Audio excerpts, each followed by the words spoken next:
स्वागत है आपका हलचल इंडिया में। मैं हूं आपके साथ ज्योति सागर। भाजपा सरकार में बढ़ते भ्रष्टाचार से परेशान होकर जनपद बुलंदशहर में भाजपा कार्यकर्ता जितेंद्र सिंह लोधी उर्फ जीतू लोधी, जो भाजपा से वरिष्ठ कार्यकर्ता और मंत्रिमंडल भी रह चुके हैं, वह भूख हड़ताल पर बैठे हैं। उन्होंने सरकार की ओर से जो पैसा जनता की भलाई और जनता के काम के लिए भेजा जाता है, उन पैसों के गबन का आरोप ग्राम प्रधान पर लगाते हुए वह धरने पर बैठे।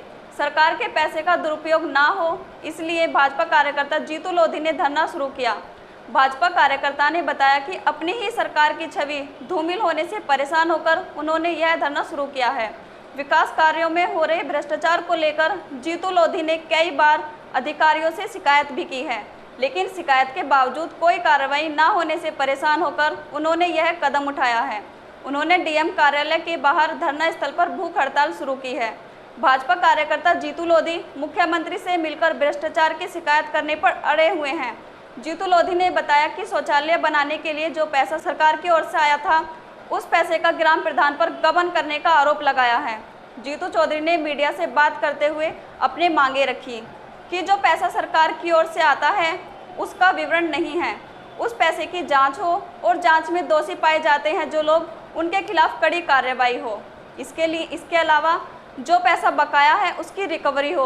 जीतू चौधरी ने कहा कि जो पैसा सरकार की ओर से जनता के लिए आता है वह पूरा पैसा जनता तक पहुंचे, यही उनकी मांग है।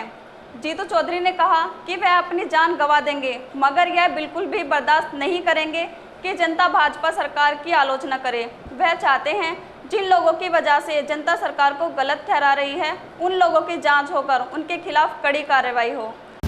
क्या नाम है आपका और किस लिए आप यहाँ भूख हड़ताल पर बैठे हैं? नमस्कार, मेरा नाम जितेंद्र सिंह लोधी उर्फ जीतू लोधी है।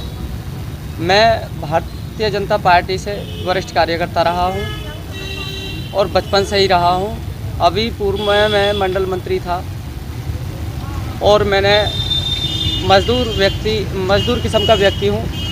मैंने जब देखा ब्लॉक पर पार्टी के कार्यकर्ता होने के नाते कि हमारे सत्ता ने जो पैसा दिया है वो बहुत ही ज़्यादा पैसा दिया है और उसकी अगर हमने खोज की तो उसमें हमारी सरकार का पैसा 40% भी पैसा नहीं लगा और प्रधानों द्वारा वो गबन कर लिया गया, जिसमें मैंने काफ़ी कोशिश करने के बाद भी डीएम साहब और सीडीओ साहब के पास गया।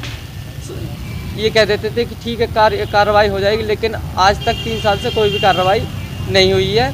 जो प्रधानमंत्री जी का पैसा शौचालय के माध्यम से दिया था ODF गाँव कर दिए गए हैं, लेकिन अभी पात्रों के भी शौचालय नहीं बने गए हैं और जो शौचालय हैं भी वो भी मानक अनुरूपी नहीं है, जिसमें कुछ गांव ऐसे हैं 12-12 लाख रुपए का रिकवरी हुई है और 8.5 लाख रुपए की रिकवरी हुई है और वो सस्पेंड हो गए, लेकिन वो पैसा ले दे के वो बहाली हो गए और अब भी भूख हड़ताल पे हूँ मैं। क्या मांगे हैं आप? मांग मेरी ये है, जो हमारी सरकार ने पैसा दिया है उसका सारा विवरण नहीं है और उसकी जाँच हो और जाँच में जो दोषी हों उनके खिलाफ कार्रवाई हो और जो पैसा बकाया है उसकी रिकवरी हो, जो करोड़ों रुपए के समथिंग है। एक भ्रष्टाचार के खिलाफ क्या आंदोलन है आपका? ये भ्रष्टाचार है, गाँव में प्रधान ऑफिस हेतु खर्चा निकाल लिया गया है लेकिन ऑफिस नहीं है।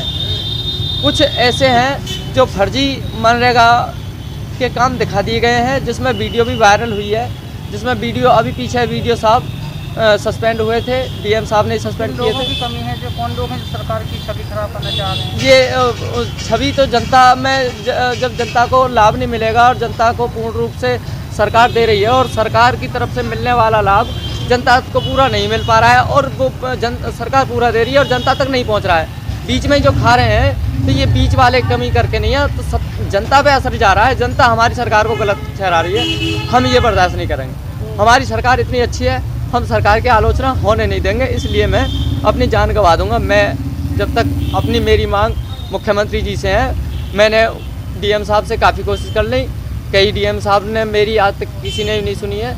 मैंने एक बार हापुड़ जिले बृजघाट में मुख्यमंत्री योगी आदित्यनाथ जी आए थे, उन्होंने मुझे आश्वासन दिया था कि ये लड़का कामयाब है और इससे मैं मिलूंगा अवश्य, लेकिन मैं लखनऊ जाने वाला था, जाता हूँ तो मुझे रोक देते हैं कि आप पे लट पड़ जाएगा और आप वहाँ मत जाइए। खबरों का सिलसिला यूं ही जारी रहेगा, देखते रहिए हलचल इंडिया।